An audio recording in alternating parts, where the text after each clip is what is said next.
Welcome! This is a video in my NIV Bible reading series. NIV stands for New International Version. And in this video, I will be reading through Leviticus 7. And Leviticus, it is a book in the Old Testament.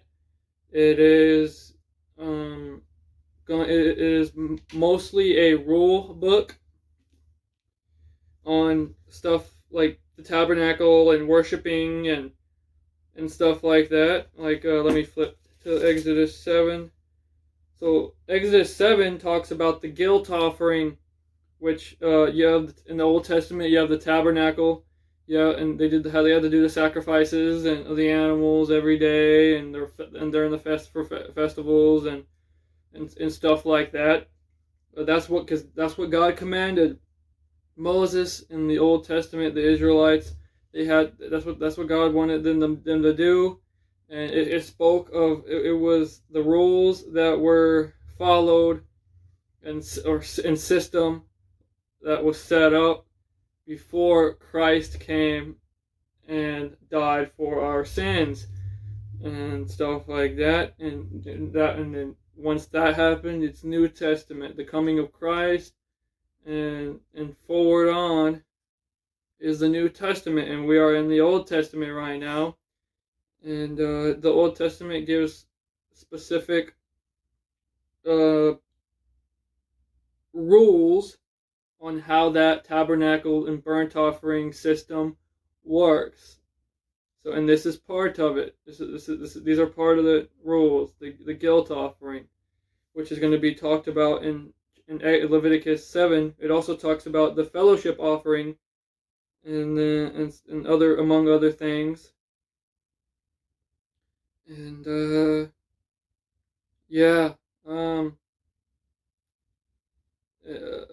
any other thing?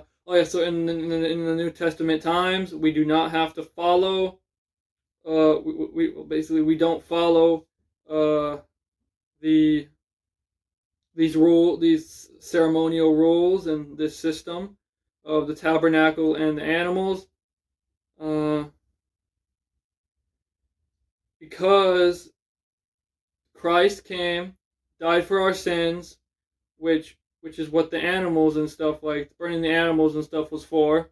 And then God, the tabernacle was a way that God created. God communicated with His people. Moses, he talked to Moses, and then in the tabernacle, as far as I know, and then he related to the people, or the Israelites, whatever. And then, so in New Testament times, Christ was the perfect sacrifice, the only sacrifice that was permanent. That was enough for permanent,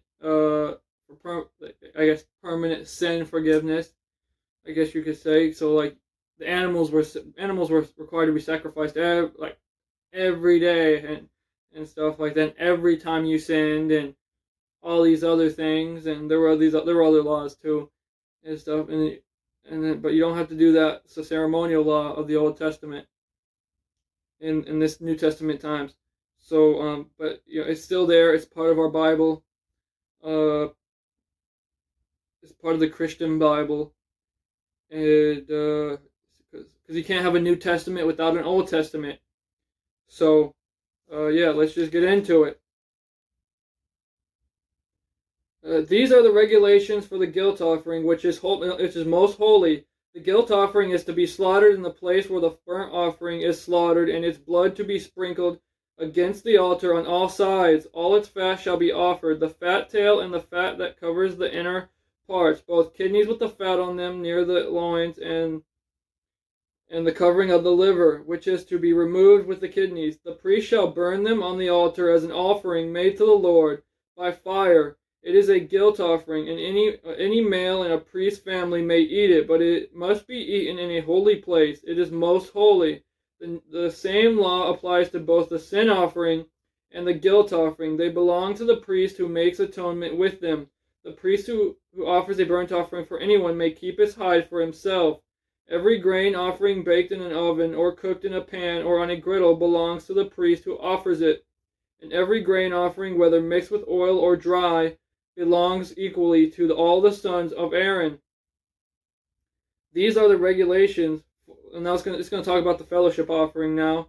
These are the regulations for the fellowship offering a person may present to the Lord. If he offers it as an expression of thankfulness, then along with this thank offering, he is to offer cakes of bread made without yeast and mixed with oil, wafers made without yeast and spread with oil, and cakes of fine flour well kneaded and mixed with oil. Along with this fellowship offering of thanksgiving, he is to present an offering with cakes of bread and made with yeast. He is to bring one of each kind as an offering, a contribution to the Lord. It belongs to the priest who sprinkles the blood of the fellowship offerings. The meat of his fellowship offering of thanksgiving must be eaten on the day it is offered. He must leave none of it till morning.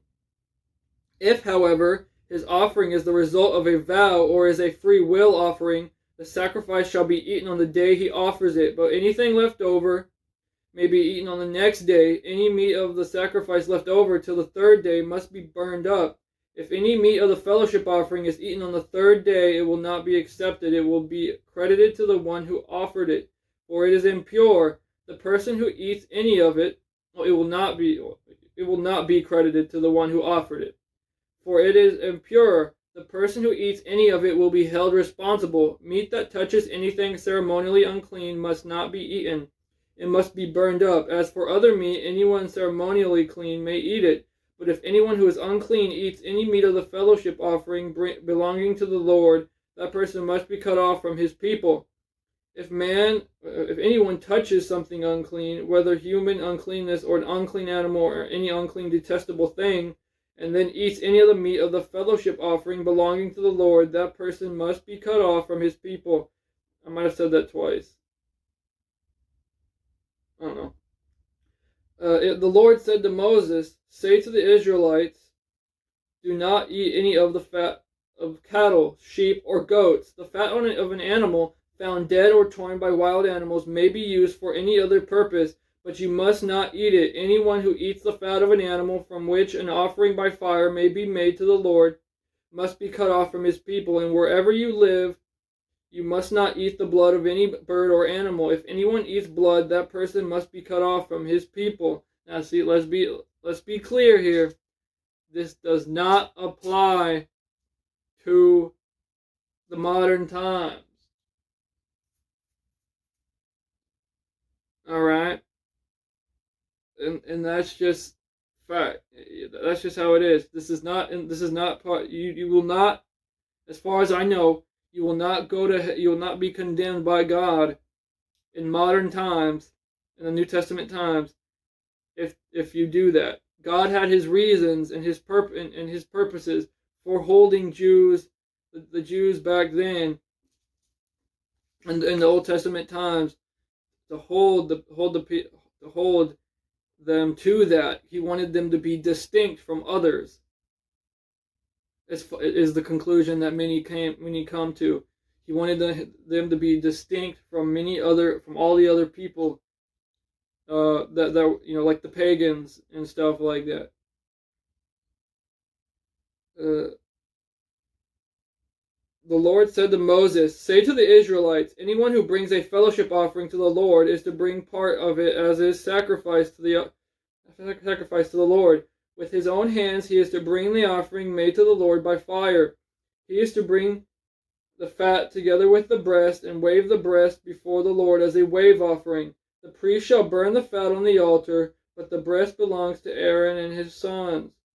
You are to give the right thigh of your fellowship offerings to the priest as a contribution. The son of Aaron, who offers the blood and the fat of the fellowship offering, shall have the right thigh as his share. From the fellowship offerings of the Israelites, I have taken the breast that is waved and the thigh that is presented, and have given them to Aaron the priest and his sons as their regular share from the Israelites. This is the portion of the offerings made to the Lord by fire that were allotted to Aaron and his sons. on the day they were presented to serve the Lord as priests. On the day they were anointed, the Lord commanded that the Israelites give this to them as their regular share for the generations to come. All right. Oh, wait, never mind. There's a little bit left. These, then, are the regulations for the burnt offering, the grain offering, the sin offering, the guilt offering, the ordination offering, and the fellowship offering, which the Lord gave Moses on Mount Sinai on the day he commanded the Israelites to bring their offerings to the Lord in the desert of Sinai. Yeah, all right, there you go. That's it. All right, yeah, that's it. If you are thinking, if you are in need of material or of Bible of student of like a student Bible like the one I have that gives you notes and gives introductions to each book in the Bible and all that stuff. Let me know. I may be able, depending on the time you're watching this video, I may be able to help you out. Just and then if you just leave a comment, and even if it's something else as well, you just want to ask questions or you want to talk to me about something, just let me know in a comment, and depending on how popular the channel is, I or another person watching that sees your comment will probably respond and try and do something. Because if this channel does blow up for some, or get like get of significant size, then I'm not gonna be able to answer every comment probably. But as the time of this recording, my channel is barely watched by anyone. Nobody's really watching the videos, but I'm making them anyway because that's what I want to do. I'm doing it because I want to do it. And yeah, nothing can't go wrong with doing this. And stuff like that. But yeah, just leave a comment, and I'm gonna head out.